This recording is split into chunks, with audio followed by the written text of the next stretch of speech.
কালকে এসআইআর এর লিস্ট বার হয়েছে ড্রাফট রোল, ঠিক আছে। সেখানে দেখা যাচ্ছে যে আপনার অ্যাড জুডিকশন দেখাচ্ছে, ঠিক আছে।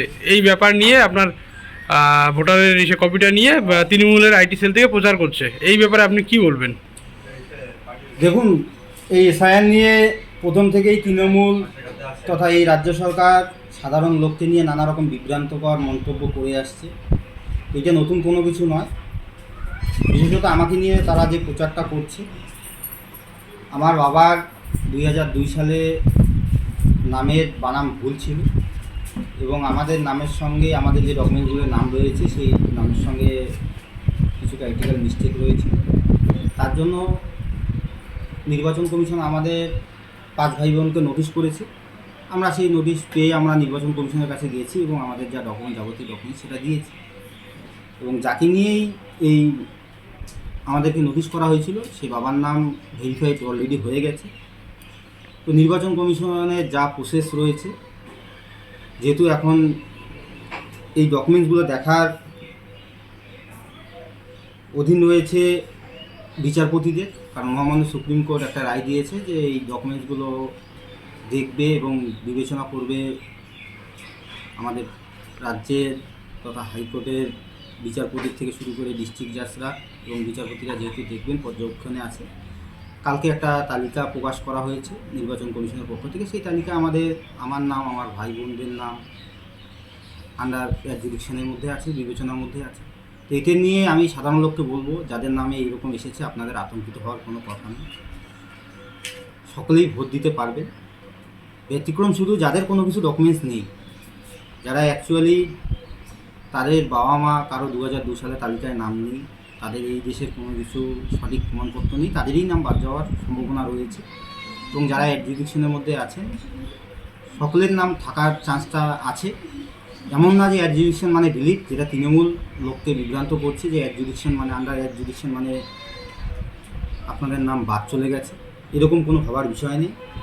আর তার পাশাপাশি আমি মেখলিগঞ্জ পৌরসভার চেয়ারম্যান তথা তৃণমূলের যে আইটি সেল রয়েছে তাদের মাধ্যমে তাদের সোশ্যাল মিডিয়া পেজে এবং তৃণমূলের কতিপয় নেতা ক্যাডাররা তারা আমার ভোটার এপিক নাম্বার ছবি আপলোড করে তারা লোককে মেসেজ দিয়ে যাচ্ছে যে নির্বাচন কমিশন বিশেষ এক সম্প্রদায়কে নাম বাদ দিয়েছে।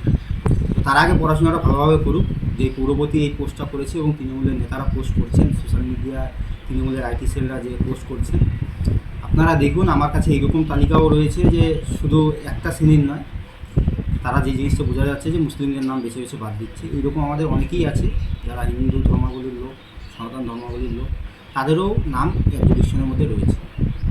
তো অ্যাডজুডিকশন থাকা মানেই ভোটার লিস্ট থেকে বাদ দেওয়া এরকম কোনো কিছু নয়। আমি সাধারণ লোককে বলবো যে তৃণমূলের এই চক্রান্তে কেউ পা দিবেন না, সুস্থভাবে থাকুন, আপনাদের নাম সকলেরই থাকবে।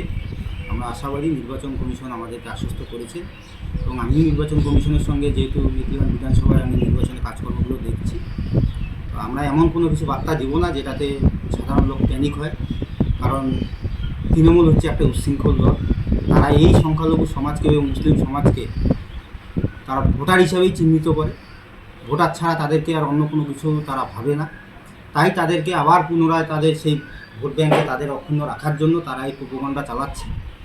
আখেরে তাদের কোনো কিছু লাভ হবে না, কারণ এই সরকারের বিদায় ঘণ্টা বেজে গেছে, শুধু যাওয়ার সময়ের অপেক্ষা। নির্বাচন হওয়ার সঙ্গে সঙ্গেই জনরোষ তৃণমূলের বিপক্ষে যাবে এবং তারা এইবার এই সরকার পশ্চিমবঙ্গ থেকে গদিচ্যুত হবে।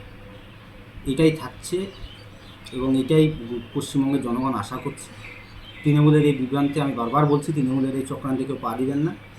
যারা জুডিকশনের মধ্যে আছেন নাম থাকার সম্ভাবনা সবচেয়ে বেশি। 2-3% হয়তো যাদের ডকুমেন্টস নেই, কোনো কিছু নেই, তাদের নাম বাদ যেতে পারে। কিন্তু নির্বাচন কমিশন কোনো বৈধ ভোটারের নাম বাদ দিবে না, এটা তাদের কমিটমেন্ট। এবং আমরাও এই দিকটায় নজর রাখছি, আমাদের ভারতীয় জনতা পার্টিও রাখছে এবং ভারতীয় জনতা পার্টির ডিমান্ড নির্বাচন কমিশনের ডিমান্ড একই। তো সেই স্বাভাবিক কারণে তৃণমূলের যে প্রোপাগান্ডাগুলো চলছে সেগুলোকে তারা পা দিবেন না। এবং মেখলিগঞ্জের পৌরপিতাকে আমি বলবো, আপনি আগে নিজে পড়াশোনাটা ঠিক করে করুন। আপনি পৌরসভার 9টা ওয়ার্ডের তালিকাগুলো দেখুন, সেখানে শুধু মুসলিমরাই নেই, অনেক হিন্দু ব্যক্তিরও নাম রয়েছে, প্রত্যেকটা ওয়ার্ডে রয়েছে। তো এক শ্রেণীর লোককে আপনি কোলে নেবেন আর এক শ্রেণীর লোককে দূরে ফেলে দিবেন, এই জিনিসটা আপনার কাছ থেকে কমপক্ষে কাম্য নয়। এই এসআইয়ের আবহে আপনার সহযোগিতা মেখলিগঞ্জবাসী যেটা চেয়েছিল সেটা আপনার কাছ থেকে পায়নি। আপনিও তার জন্য প্রস্তুত থাকুন। আগামীতে আপনারও নির্বাচন আছে, সেই জায়গায় আপনাকে কীভাবে জনগণ প্রত্যাখ্যান করে এই প্রোপাগান্ডার জন্য, আপনি তার জন্য তৈরি থাকুন। ধন্যবাদ।